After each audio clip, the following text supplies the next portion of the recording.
Hi hello friends, ಇವತ್ತಿನ ವಿಡಿಯೋಗೆ ನಿಮ್ಮೆಲ್ಲರಿಗೂ ಸ್ವಾಗತ. ಇವತ್ತಿನ ವಿಡಿಯೋದಲ್ಲಿ ಕೇಂದ್ರ ಸರ್ಕಾರಿ ನೌಕರರ ಬಹುದಿನಗಳ ಬೇಡಿಕೆಯಾಗಿದ್ದ ಓಲ್ಡ್ ಪೆನ್ಷನ್ ಸ್ಕೀಮ್ ಜಾರಿಗೆ ತರಬೇಕನ್ನೋ ಹೋರಾಟ ತುಂಬಾ ವರ್ಷಗಳಿಂದ ಜಾರಿಯಲ್ಲಿತ್ತು. ಈ ಸರಿಸುಮಾರು ಒಂದು 23 ಲಕ್ಷ ಕೇಂದ್ರ ಸರ್ಕಾರಿ ನೌಕರರಿಗೆ ಕೇಂದ್ರ ಸರ್ಕಾರ ಇವತ್ತು ಒಂದು ಶುಭ ಸುದ್ದಿಯನ್ನ ನೀಡಿದೆ. ಬಹುದೊಡ್ಡ ಸುದ್ದಿಯನ್ನ ಸಚಿವರಾದಂಥ ಅಶ್ವಿನಿ ಶ್ರೀವಾಸ್ತವ್ ಅವರು ಒಂದು ಬಹುದೊಡ್ಡ ಒಂದು ಘೋಷಣೆಯ ಮೂಲಕ ಸಿಹಿ ಸುದ್ದಿಯನ್ನ ನೀಡಿದ್ದಾರೆ ಅಂತ ಹೇಳ್ಬೋದು.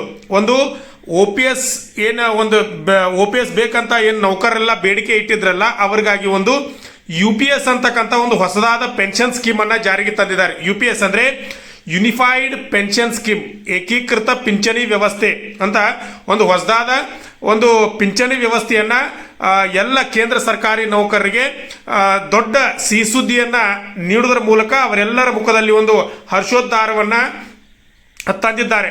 ಈ ಒಂದು ಸಂಕ್ಷಿಪ್ತವಾಗಿ ಈ ಯೋಜನೆ ಏನಂತ ನಾವು ಸಂಕ್ಷಿಪ್ತವಾಗಿ ನೋಡೋದಾತಂತಂದ್ರೆ, ಯಾವ ನೌಕರರು ಕೇಂದ್ರ ಸರ್ಕಾರಿ ನೌಕರರು ತಮ್ಮ ನಿವೃತ್ತಿಯ 12 ತಿಂಗಳ ಮೊದಲಿಗೆ ತೆಗೆದುಕೊಳ್ಳುವಂತ ಏನು ಬೇಸಿಕ್ ಪೇ ಇರ್ತೈತಲ್ಲ, ಅದರ 50% ಅನ್ನ ಅವರು ಪೆನ್ಷನ್ ಆಗಿ ಪಡೆದುಕೊಳ್ತಾರೆ. ಇನ್ನೊಂದ್ಸಲ ಹೇಳ್ತೀನಿ ಕೇಳಿ. ಕೇಂದ್ರ ಸರ್ಕಾರಿ ನೌಕರರು ತಮ್ಮ ನಿವೃತ್ತಿಗೆ ಮುಂಚೆ 12 ತಿಂಗಳ ಮುಂಚೆ ಅವರು ಬೇಸಿಕ್ ಪೇ ಇರ್ತೈತಲ್ಲ, ಆ ಬೇಸಿಕ್ ಪೇನ 50% ಅನ್ನ ಅವ್ರು ಏನು ಪಡ್ಕೋತಾರೆ ಅಂತಂದ್ರೆ ಪೆನ್ಷನ್ ಆಗಿ ಪಡ್ಕೊಳ್ತಾರೆ. ಇದರ ಇನ್ನೊಂದು ಪ್ರಮುಖವಾದ ಮಾಹಿತಿ ಏನಂತಂದ್ರೆ ಫ್ಯಾಮಿಲಿ ಪೆನ್ಷನ್ ಅಂತಂದ್ರೆ ಒಂದು ವೇಳೆ ನೌಕರ ಏನಾದರೂ ತೀರ್ಕೊಂಡ್ರೆ ಅವನ ಪಡೆದುಕೊಳ್ಳುವಂತ ಪೆನ್ಷನ್ ಸ್ಕೀಮ್ ಅಲ್ಲಿ ಪೆನ್ಷನ್ ಅಲ್ಲಿ 60% ಅನ್ನ ಅವರ ಫ್ಯಾಮಿಲಿ ಪೆನ್ಷನ್ ಆಗಿ ಕೊಡ್ತಾರೆ. ಇನ್ನೊಂದು ಏನಂತಂದ್ರೆ ಅಸ್ಯೂರ್ಡ್ ಮಿನಿಮಮ್ ಪೆನ್ಷನ್ ಅಂದ್ರೆ ಯಾರು 10 ವರ್ಷಗಳ ಸರ್ವಿಸ್ ಅನ್ನ ಕಂಪ್ಲೀಟ್ ಮಾಡಿರ್ತಾರಲ್ಲ, ಅವರಿಗೆ 10,000 ಮಿನಿಮಮ್ ಪೆನ್ಷನ್ ಅನ್ನ ಕೊಡುವಂತ ವ್ಯವಸ್ಥೆ ಇದಾಗಿದೆ. ಇನ್ನು ಇದ್ರ ಬಗ್ಗೆ ಸಂಪೂರ್ಣವಾದ ಮಾಹಿತಿ ಬರಬೇಕಾಗಿದೆ ಫ್ರೆಂಡ್ಸ್.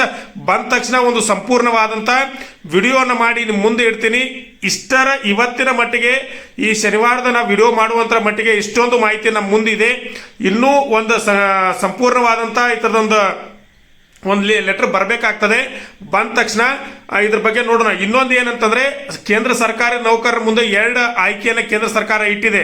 ಏನಂತಂದ್ರೆ, ನೀವು UPSC ಅಥವಾ ಯುನಿಫೈಡ್ ಪೆನ್ಷನ್ ಸ್ಕೀಮ್ ಅಲ್ಲಿ ಬೇಕಾದ್ರೆ ಜಾಯಿನ್ ಆಗ್ಬೋದು, ಅಥವಾ ನಿಮಗೆ ಬೇಡ ಅಂತಂದ್ರೆ ನೀವು ಹಳೆ ಪೆನ್ಷನ್ ನಮ್ದೇನು NPS ಇದೆಲ್ಲ NPS ಅಲ್ಲಾದ್ರೂ ಇರ್ಬೋದು. NPS ಅಲ್ಲೂ ಸಹ ಒಂದು ಚೇಂಜ್ ಮಾಡಿದ್ದಾರೆ. ಏನಂತಂದ್ರೆ, ಇಲ್ಲಿವರೆಗೂ ನಮ್ಮ ಬೇಸಿಕ್ ಪೇ ಪ್ಲಸ್ DA ಅಲ್ಲಿ 10% ಅನ್ನ ನಾವು ಕಟ್ಟಿದ್ರೆ ಸರ್ಕಾರ 14% ಅನ್ನ ಕಾಂಟ್ರಿಬ್ಯೂಷನ್ ಮಾಡಿ ಒಂದು ಅಮೌಂಟ್ ಅನ್ನ ಜಮಾ ಮಾಡ್ತಿತ್ತು. ಆದ್ರೆ ಈಗ ಕೇಂದ್ರ ಸರ್ಕಾರ ಏನ್ ಮಾಡಿದೆ ಅಂದ್ರೆ, ಅವರು ಸಲ್ಲಿಸುವಂತ 14%ಗೆ ಇನ್ನೂ 4% ಆಡ್ ಮಾಡಿ 18% ಅನ್ನ ಕೇಂದ್ರ ಸರ್ಕಾರ ಕಾಂಟ್ರಿಬ್ಯೂಷನ್ ಮಾಡ್ತಾ ಇದೆ. ಅಂದ್ರೆ ನಾವು 10% ಮಾಡಿದ್ರೆ ಅವರು 18% ಕಾಂಟ್ರಿಬ್ಯೂಷನ್ ಮಾಡ್ತಾರೆ. ನಿಮ್ಗೆ ಯಾವ್ದು ಬೇಕು ಅದನ್ನ ನೀವೇ ಆಯ್ಕೆ ಮಾಡ್ಕೊಂಡು ಮುಂದುವರಿಬಹುದು. ಕೇಂದ್ರ ಸರ್ಕಾರ 2 ರೀತಿಯ ಆಯ್ಕೆಯನ್ನು ಸಹ ಸರ್ಕಾರಿ ನೌಕರರ ಮುಂದೆ ಇಟ್ಟಿದೆ. ಏನಂತಂದ್ರೆ, ನೀವು ಏನು UPSC ಹೊಸ ಪೆನ್ಷನ್ ಸ್ಕೀಮ್ ಆದ್ರೂ ನೀವು ಜಾಯಿನ್ ಆಗ್ಬೋದು. ಇಲ್ಲಪ್ಪ ಅಂತಂದ್ರೆ ನಾವು ಹಳೆಯದ ಏನು NPS ಇದೆಯಲ್ಲ, NPS ಅಲ್ಲಾದ್ರೂ ನಾವು ಜಾಯಿನ್ ಆಗ್ಬೋದು ಅಂತ 2 ಪ್ರಕಾರದ ಆಯ್ಕೆಯನ್ನ ನಮ್ಮ ಮುಂದೆ ಇಟ್ಟಿದೆ.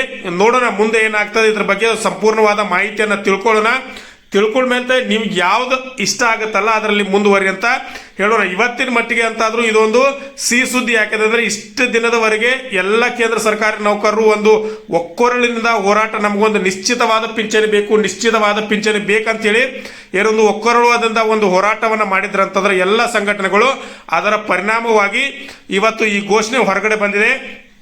ಇವತ್ತಿನ ನಾವೆಲ್ಲರೂ ಒಂದು ಸಂತೋಷದಿಂದ ಇದನ್ನ ಸಂಭ್ರಮಿಸೋಣ. ಮುಂದಿನ ವಿಡಿಯೋದಲ್ಲಿ ಭೇಟಿ ಆಗೋಣ ಫ್ರೆಂಡ್ಸ್. ನಮಸ್ಕಾರ.